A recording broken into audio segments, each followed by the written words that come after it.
to the latest episode of Gallifrey Pirate Radio. As you can see, we are still in our same clothes, where we are reviewing Series 7B of Doctor Who.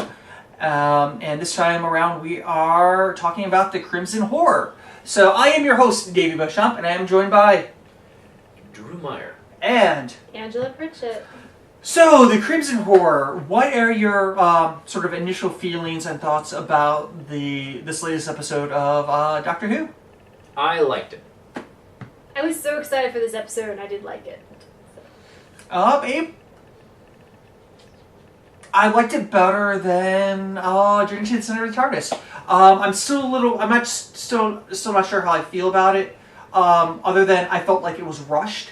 And again, I feel like they're trying to tell two-part stories in one 45-minute shot. So, with that said, and I'll explain myself later about that, we'll start with Angela. We're going to start with what we did not like about this episode. We did not like. Okay, really think about that. What did I not like? Drew, you go first. Okay. The two things that stand out for me are the kind of lame joke of Thomas, which I thought was clever, and as he's talking, I'm thinking this. I feel like there's a joke there. Someone had to explain to me what a tom-tom was. I it sounded to me like a Garmin, right? So Thomas's tom-tom. He's like, take a left until the so-and-so. Okay, that was cute, but it went on for a little while longer than it needed to. And I didn't like the ending. The actual ending. Oh, okay. Not the ending of the story. I really would have liked... Like I said, I felt like this was two episodes crammed into one. Because honestly, I really liked Vestra, I like Jenny, I like Strax in this episode a lot. Mm. And I liked that they were taking center stage at the beginning. And I felt like they were trying to do a mystery. You know, because part of our minds is where's the Doctor? Because we're building up to that point, and I just would have liked to have seen it drawn out a little bit more. I would have liked to see them solve more of the mystery than, we find the Doctor, now we resolve the whole thing. Mm-hmm. I don't know. I just felt like we could have had more of them investigating, and solving a lot of it more up until to the end. And I would have liked to have seen them find Clara before the Doctor found Clara. There's just elements I just thought I would have liked to see reworked. They make it more of a Dr. Light episode, because I really like the way they portrayed Strax, Ginny, and Vestra in this. Actually, I would have liked to see more Vestra. Because honestly, I like the way they did Strax this time. I don't think they made him slapstick this time. And I did like the pretty one. Oh, yes. Not you, Strax. Yeah, but no, overall, I thought Strax was written a bit more seriously, and I liked it. Though I did like when he called Ginny the boy. I still get a trip out of that one. Yeah, I'm still not on the Trax train yet. No, I haven't. This has been the most I've liked him so far. Because I think they've just used him as just pointless comic relief. I actually felt like he served a purpose this time. He's the guy that kills other horses. Yeah, and eats them. And eats them, apparently. Yeah. But I have a question. Did you notice if he had the nozzle in the back of his outfit or not this time? Because the one time they showed his back, I don't remember seeing the nozzle. I didn't see it either. And that bugged me. Yeah. So, anything that you didn't care for? I didn't care for the fact that they look like they've been dipped in Kool-Aid for the Crimson Horror. Mm-hmm. I thought that was I thought the makeup job for that was very bland. It just looked like they had fallen in something and gotten a little red, but it didn't look like it was a parasite that had done it or anything like that. It kind of just looked like, oh, honey, you've got chalk on you. Now, I will say this. One thing that bothered me, another thing, was that the Doctor could barely move. Though in that first scene where he sees his arm reach out and go back in, he moved really, really fast. And it was on the other side of the room. But that's just me maybe being nitpicky about, them trying to progress the story. But that sort of bothered me. So Anything else that really bothered you about this episode? God, there was something that really pissed me off about Journey to the Center of the TARDIS, and I didn't mention it in the last episode. What was it? But I'm gonna. It ties into this. Okay. The Doctor, this entire Series 7B, has been very touchy. Now, exactly, you know what I'm talking about. I liked it in the first one, The Bells of St. John. Yeah. Because I thought that he was so happy to see Clara again that it felt like he was making contact. There was some comfort in that. There's something very like, I will take care of you this time. Yeah. But he has gotten handsy. Really handsy. Now, I know that this is something that should have come back last time we talked about Journey to the Center of the TARDIS, but at the end of Journey to the Center of the TARDIS, he spanks Clara. Yeah. And that, quite frankly, really pissed me off. Wow, I've never seen Drew almost use a profanity there. No, I cussed during Akatan. Yeah, but I don't think you did it in the episode. In the GPR episode. No, I did. Did you? Yes, we both did. Yeah. No, yeah, we both did.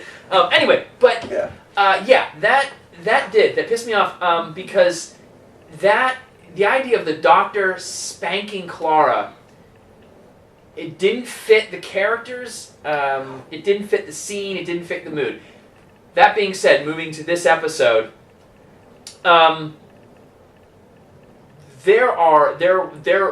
is him kissing Jenny. I had a problem with that. And then the erection joke was a bit... Erection joke? The second erection joke that we've had. That. It's kind of hard to miss, but should I talk about it? Yeah. I mean, okay. Because the first time I watched it sort of distracted. The second time we did with the big group of people. Sure. And I'm probably gonna be like, oh yeah, right. You say all right, so he comes out and I get him kissing Jenny as a thank you. Yeah. The dip is a bit much. Oh, you know, yeah. He kisses her full on the lips, and it's because this is a character who is very specifically, not only gay but gay interspecies, interspecies marriage, Yeah. And so that's a bit much for me. Not their relationship, but the Doctor showing that kind of affection. He's become very kissy. I like the kissing on the forehead, because he did that. He kisses her on the forehead. Yeah. He kisses Clara a lot. And then she slaps him, and he goes, "You have no idea how good that feels." I like that part. I'm going, yes, I understand. He's been basically encased in wax. Yeah. But then she strips off her clothes, and the Doctor's holding the sonic screwdriver, and the screwdriver goes up like this. Like a... And then he goes... puts it back down. That's the second time that's happened this season. See, I am starting to get a little bothered by him becoming the kissing Doctor. Uh-huh. I mean, I don't mind the sweet kiss on the forehead, stuff like that. But I mean, like he has really started kissing people. Yeah, and that could be his Doctor shtick. And I wonder if that weird kiss is going to be more telling to an overall plot theme, or if that's a characteristic, or maybe that's what they think the fans want to see.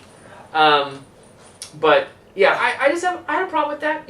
She's a married woman, But honestly, the way I took the screwdriver thing until you pointed out the second dip was like he was readying it for combat.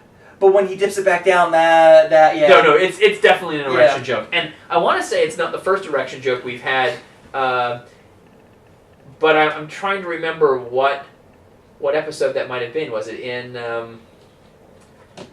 wasn't it in Bells of St. John, was it? Anyway, we'll have to go back. Yeah, I mean, I'm not sure. I will say it was cool seeing Jenny kick ass again. That was cool. Very briefly, but yeah. I like I said, I felt like that should have been longer. Mm-hmm. We were talking about what we didn't like about this episode. Anything else you didn't care for this episode? Right now, I'll probably think of something while we're talking about stuff I did. So, what did you like about this episode? Because you said you really liked it. I did really like it. I did too. Yeah. Well, okay. Well, expound. I liked the acting. Very good acting. I liked the acting a lot. I liked the daughter who was blind. I liked how she found someone and she was like, monster, you're gonna be my friend, and you we're know gonna something? be happy. The name that they call, the fact that they call him the monster, you know something, is almost fitting. What's that? Calling the Doctor the monster with everything he's done. I mean, he's not a good guy. He is not. I mean, yes, most of the time he's a hero, but he can be a monster at times. Yeah. You know, and I just think it's sort of fitting that that they gave him a name. He was named the monster. I kind of like that. Yeah. Oh my goodness! Oh, how did I miss this? And also, how did I miss this? Okay, go ahead, please. This is also a Gatiss episode. Yeah. Just to put that out there, this is another Mark Gatiss episode. So this is two for the season for him so far. Yeah. So what were you all excited about? Okay. I can't believe I missed that it's a direct reference to Frankenstein. Oh my God, you're right. Because Frankenstein has his blind friend. Yeah. Who they friend each oh, other. You're so right. And it's he only talks in, oh, my friend, you are mute, I am blind, what pair we make? And this, not only this ties heavily into the Eighth Doctor. Because not only in the Eighth Doctor regeneration, we're watching Frankenstein. Yeah. In the Big Finish audios, his traveling companion is Mary Shelley. Yeah. And and the first time they meet, it's all about him being the monster. And oh my God, I wonder if Gatiss was influenced by that episode. And actually, I'm wondering if Gatiss wrote that episode of the Big Finish stuff, because he's written some of the Big Finish stuff. Yes, yeah. Wow, I mean, wow. What a I gotta check that out. I'll say one thing, two of the things I really, really loved about this episode was our Fifth Doctor reference with Tegan. I was just like, oh! And I kind of liked how they did the flashback. Yeah, I love in the that flashback. Sort of just old filmy style. I really dug that. Yeah. You guys talk while I'm going to find out about this Gatiss thing. Okay. I liked the flashback. I liked it being a Fifth Doctor reference. There was a little less, the Troughton episode felt very Troughton-y, and the Pertwee episode felt very Pertwee. I didn't find that the Journey to the Center of the TARDIS didn't feel overly bakery. Though, of course, the last time we had a big Journey to the Center of the TARDIS, or Journey through the TARDIS, was a Baker episode. Right. Well, as I said, the Invasion of Time. Douchey Doctor. Yeah. I mean, it wasn't as obvious. This one didn't feel as Davison to me. Oh no, I take that back. He has a gang, which it's kind of Davison-esque. Yeah. I didn't feel this was an episode of Doctor Who, and I'm not saying I dislike this, but I felt that this was the pilot for the Paternoster gang. And it felt like it was basically, the Paternoster gang episode 1, and the Doctor comes along for their crazy adventures, which is not a bad thing. I actually really, I enjoy them. I would be more than happy to see them repeat in other episodes. I was happy to finally see them again, though, just because they kind of, at the Christmas special we saw them, and we hadn't really seen them anymore, and they kind of made it sound like, oh, they're going to be very prominent this second part of the season, and then it's like, Well, this is the third time we've seen them, we get them in... And I do love Victorian episodes. I think they're always fun. Absolutely. So I was excited about that. And the fact that it was supposed to be the Crimson Horror. It sounds like a scary horror episode, so I was like, yes! But it actually kind of came out to be a little bit more kind of like a comedy. Yeah, it was comedy. It was kind of a little adventure. Mm. So I was excited about that. The leech, Mr. Sweet, that was crawling at the end really gave me the New Who monstery type feel. Mm-hmm. With the way they had him moving and everything, it was just. I would have liked to seen a better prop for that. It wasn't great. But it still had the whole, when it was crawling away, I was happy it wasn't super horribly done. It was decent puppeteering for him. Mm-hmm. Yeah. No, I thought Diana Rigg was great. I thought Rachel Sterling was great. It makes me want to watch Rachel Sterling in something else because I dug their characters. I dug the relationship. Rachel Sterling was the daughter, right? Ada, yes. Yeah, she's in Snow White and the Huntsman. Who is she in Snow White and the Huntsman? Anna, or something. I looked up on IMDb earlier. Oh, Yeah. I saw the movie. I just don't remember. She's in a movie with Robert Pattinson too. Oh wow! There's your connection. I wasn't 100% on board with the overall plot. I didn't dislike it. I thought the actual plot of religious fanatic. She's supposed to be a brilliant chemist, and she must have money because she buys a factory. It was the old mattress factory. Yeah, mattress or matches? Matches. Oh, so I thought they said mattress. It was the match factory. Match factory. Okay. So they find these people. They convert people who are religious. They basically dip them in wax. I mean, I know it's not wax, but they dip in wax to preserve them so that when they launch the poison bomb and kill everybody else on the planet, they're basically, it's eugenics. She's kind of like Hitler. We're going to wipe out everybody except for the beautiful people. Well, I mean, again, it was like I said when we were talking about it briefly, it reminded me of Invasion of the Dinosaurs. No, Planet of the Dinosaurs. Invasion of the Dinosaurs. Yeah, Invasion of the Dinosaurs. The third Doctor story. I mean, it's they're going to wipe everybody else and make it the Eden again. Yeah. That's good. Good observation with that. What I didn't get, because I felt that the motivation wasn't 100% clear. Was she doing it just for religious purposes? Was Mr. Sweet affecting her mind? I didn't get that she was all that religious. I just felt like she wanted to play God. She was giving sermons and stuff. Yeah, so. But I mean, I don't know. I didn't get. I mean, if she was that religious, I would have expected more. I couldn't see her doing that to her own daughter if she's so religious. I think she's more of a scientist. I think religious people are capable of some pretty wacky stuff. Well, no, I mean, I agree with you, but I don't know. I just didn't feel she was as religious as she might have claimed to be. Mm-hmm. And maybe not. Maybe her passion really lay in her genetic experiments. But she has all these helpers, the fashion models. Were they part of the process where you're being dipped in this poison and it affects your brain? Or were they just willing participants? They seemed like they were almost like zombies. Yeah, I mean, there is... Not like zombie, but... No, I agree with you. They felt like they were like... There was some sort of control. Because they never said anything. They never spoke. They just acted. Yeah. So I don't know if that was a part of the process. So that wasn't very clear to me. And maybe I should have included that in the didn't like it. But I didn't dislike it. It didn't take away from the episode enough for me to dislike this episode. I did like this episode. This one might actually be my second favorite episode of this second half. I did enjoy it. Yeah, okay, so trying to think, is there anything else we would have to say about this? I know you said you didn't like the very end of it. Yeah, how so?